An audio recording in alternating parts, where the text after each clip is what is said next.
ముఖ్యమంత్రుల ఆస్తుల వివరాలను వెల్లడించిన ఏడీఆర్. ఆస్తులను 2 కేటగిరీలుగా వివరించింది. అతి తక్కువ ఆస్తులు కేటగిరీ 2, అతి ఎక్కువగా ఉన్న ఆస్తులు కేటగిరీ 1గా పరిగణించింది. అతి తక్కువ ఆస్తులు ఉన్నవారు కేటగిరీ 2. కేటగిరీ 2కి చెందిన వారిలో మమతా బెనర్జీ, ఉమర్ అబ్దుల్లా, పినరయి విజయన్ ఈ ముగ్గురు కేటగిరీ 2. అతి ఎక్కువ ఆస్తి ఉన్నవారు కేటగిరీ 1.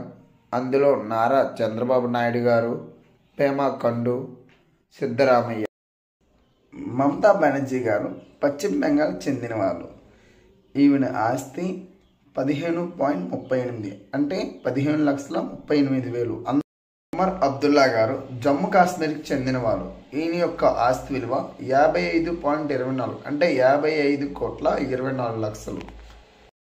పినరయి విజయన్ గారు కేరళ రాష్ట్రానికి ముఖ్యమంత్రిగా సేవలు అందిస్తున్నారు. ఈయన యొక్క ఆస్తి 1,19,00,000.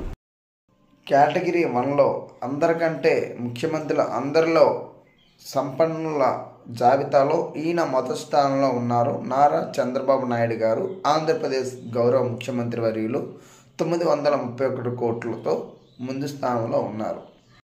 పేమా ఖండు గారు అరుణాచల్ ప్రదేశ్కి చెందిన ముఖ్యమంత్రి.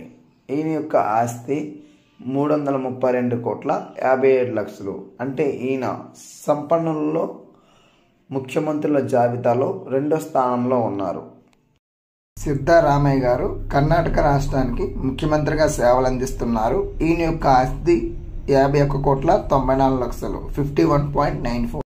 ఏడీఆర్ రిపోర్ట్ల ఆధారంగా తెలంగాణ ముఖ్యమంత్రి వర్యులు రేవంత్ రెడ్డి గారి యొక్క ఆస్తి 30 కోట్లుగా నివేదించారు.